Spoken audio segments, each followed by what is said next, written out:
2024 के लिए विश्वास मत या 2024 का सेमीफाइनल, जो भी कह लीजिए, मगर आज से लोकसभा में मोदी मोदी और इंडिया इंडिया की गूंज सुनाई पड़ रही है। 24 की पिच तैयार है और संसद में जो नहीं सुनाई पड़ रही है वो ये कि अब की बार पार्लियामेंट से ही चुनाव प्रचार। इंडिया अलायंस के निशाने पर अकेले पीएम मोदी हैं और बीजेपी की स्ट्रैटेजी इंडिया अलायंस का कड़वा अतीत। अविश्वास प्रस्ताव के नाम पर आखिर चल क्या रहा है संसद में, देखिए रिपोर्ट। लोकसभा में सियासत की शतरंज नहीं, नो कॉन्फिडेंस का कैरम खेला जा रहा है। पेशबंदी है ये 2024 की, निशाना सीधा 2024 का। सेमीफाइनल है 2024 का।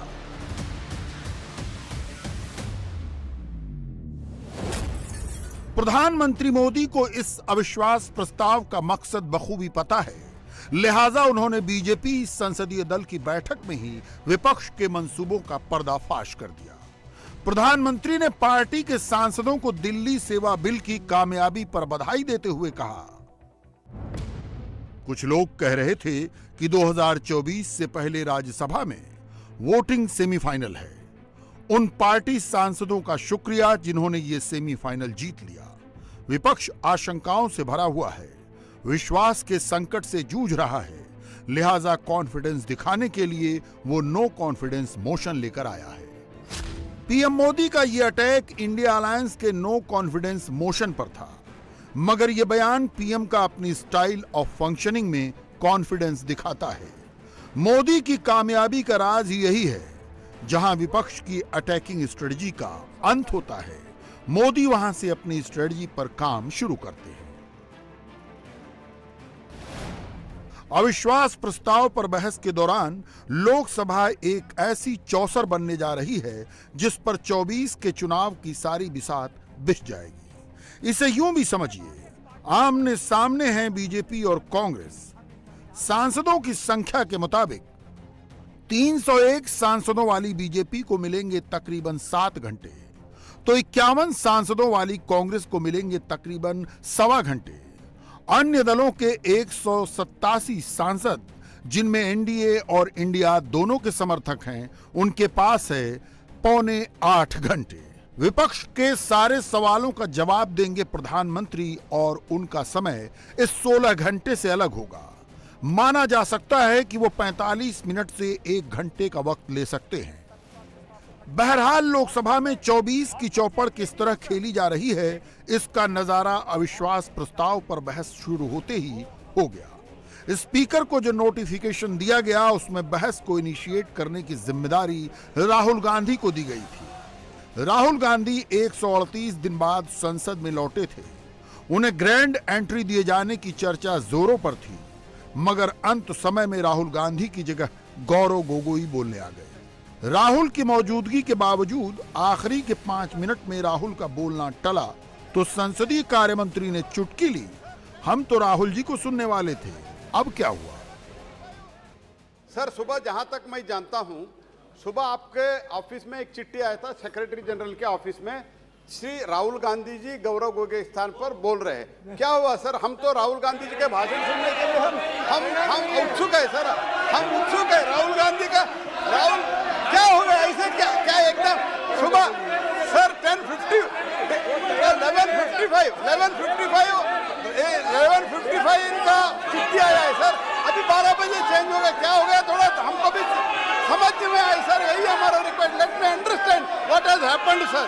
So he just at 11:55 he has given a letter that Mr. Rahul Gandhi is going to speak. What happened in 5 minutes?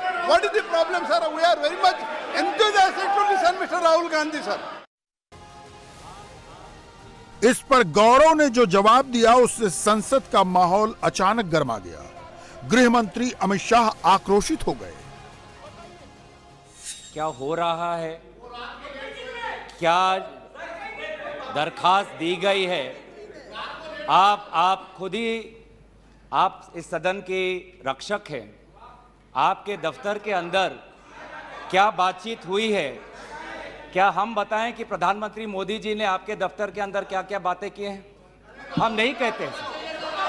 Covid के चाहिए माननीय अध्यक्ष जी, बताना चाहिए, बताइए। एक गंभीर आरोप है माननीय अध्यक्ष जी, बताइए।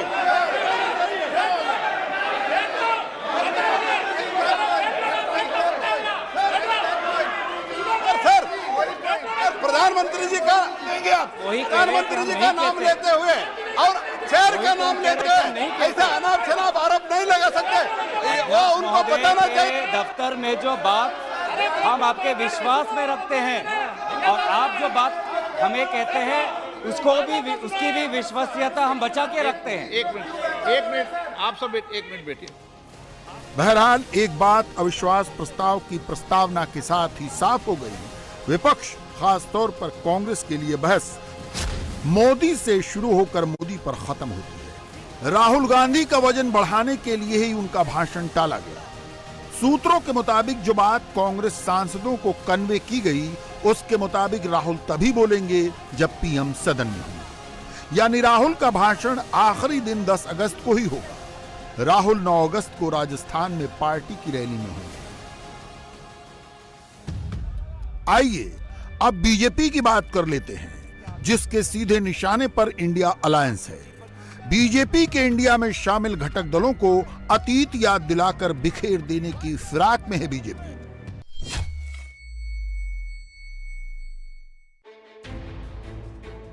हाथ कंगन को आरसी क्या? आइए अब लगे हाथ गौरव गोगोई के बयान में मोदी मोदी की गूंज सुन लीजिए। कांग्रेस के लिए अविश्वास प्रस्ताव का मकसद सिर्फ पीएम मोदी को बोलने के लिए मजबूर करना था। मोदी जी के मौन रहने का कि वो अपनी भूल कबूल करना नहीं चाहते। अगर वो बोले तो कि उनकी चूक हुई है राज्य सरकार से, तो ये भूल वो कभी जनता के सामने कबूल नहीं करना चाहते। मौन रहना पसंद करते हैं। और ये पहली बार नहीं हुआ है। ये पहली बार नहीं हुआ है जब भारत के स्वर्ण पदक लाने वाले कुश्ती के महिला खिलाड़ी जब सड़क पे जब विरोध कर रहे थे तो प्रधानमंत्री मौन थे।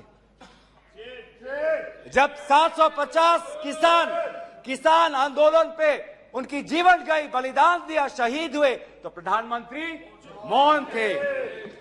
जब 2020 में दिल्ली में रायट्स हुए, दंगे हुए, पर विदेश के एक सरकार के नेता आए थे, उस समय भी प्रधानमंत्री मौन थे।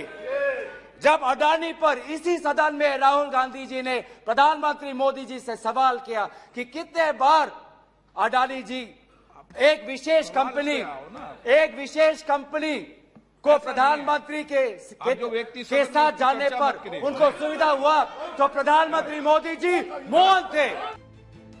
आप कह सकते हैं गौरव गोगोई ने ही अविश्वास प्रस्ताव रखा था। गौरव गोगोई नॉर्थ ईस्ट के सूबे असम से आते हैं, इसलिए उन्हें बहस इनिशिएट करने के लिए लाया गया। मगर अधीर रंजन चौधरी ने बता दिया ये कांग्रेस की गुगली थी। राहुल गांधी जी की भाषण होगी और राहुल गांधी को भाषण को छोटा करने के लिए, गुमराह करने के लिए, राहुल गांधी जी टक्कर देने के लिए राहुल गांधी की भाषण नहीं हुई, ये बस गुगली खा गए। कांग्रेस की गुगली को बीजेपी के स्ट्राइक एंड पर निशिकांत दुबे ने फ्रंट फुट पर आकर खेला। निशाने पर सीधे कैरम की क्वीन थी। अविश्वास प्रस्ताव किस लिए आया? यहाँ सोनिया जी बैठी हुई हैं। सोनिया जी का मैं बड़ा सम्मान करता हूं सर। सोनिया जी, मुझे जो लगता है कि उनके पार्टी की उनकी दो मनस्थिति है। वो एक हिंदू सभ्यता संस्कृति में बिलीव कर रही हैं, इसीलिए अलौकिका पंडिता की तरह जो पूरा किताब में लिखा हुआ है कि क्या क्या करना चाहिए एक भारतीय नारी को, उसका पूरा का पूरा पिक्चर सोनिया जी देती है। उनको दो काम करना है, बेटे को सेट करना है और दामाद को भेंट करना है।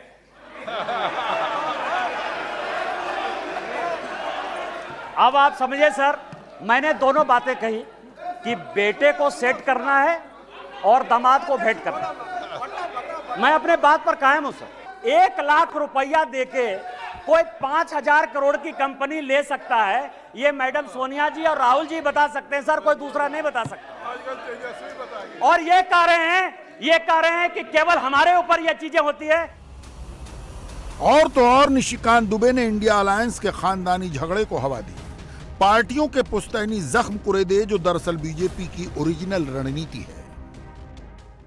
ये जो INDIA बना है सर, ये INDIA, यहां जितने लोग सांसद बैठे हैं ना, उनको रैंडम यदि आप पूछ लीजिए अपोजिशन वाले से कि INDIA का क्या फुल फॉर्म है, शायद कुछ ही लोग होंगे जो बता पाएंगे। लालू प्रसाद जी की RJD, ललन सिंह जी यहां बैठे हुए, हमने उनको जेल नहीं भेजा सर। मैं केवल ये कह रहा हूं किस तरह की ये अपोजिशन की यूनिटी है। सब एक दूसरे से लड़ रहे हैं, लेकिन नाम क्या रखा है? इंडिया। लालू प्रसाद जी हैं सर।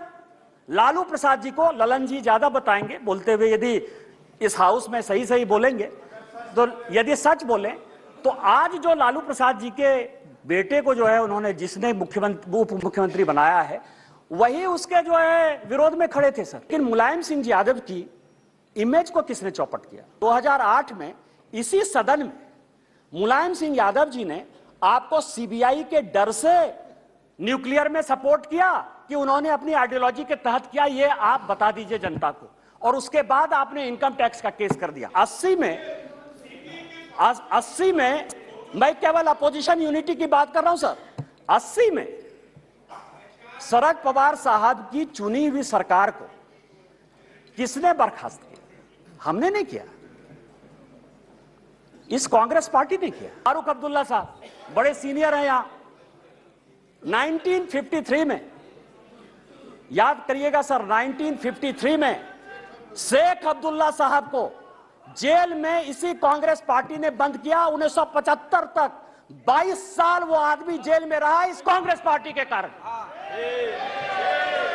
और उसके बाद समझौता किया, शेख इंदिरा समझौता 1975 में। इनका विरोध उसके साथ होना चाहिए कि हमारे साथ होना चाहिए? तो दोनों खेमों की रणनीति साफ है। पॉलिटिकल पंडित जानते हैं इंडिया अलायंस को सरकार नहीं गिरानी, गिरती हो तो 2024 तक वो अपने सपोर्ट से बचा ले जाएंगे। बीजेपी का टारगेट बस एक है, 26 दलों का इंडिया अलायंस 24 तक घमंडिया घोषित होकर अंदर से खोखला हो जाए। इंडिया टीवी हर वक्त हर जगह डाउनलोड करने के लिए सर्च करें India TV news Google play store या ऐप स्टोर पर।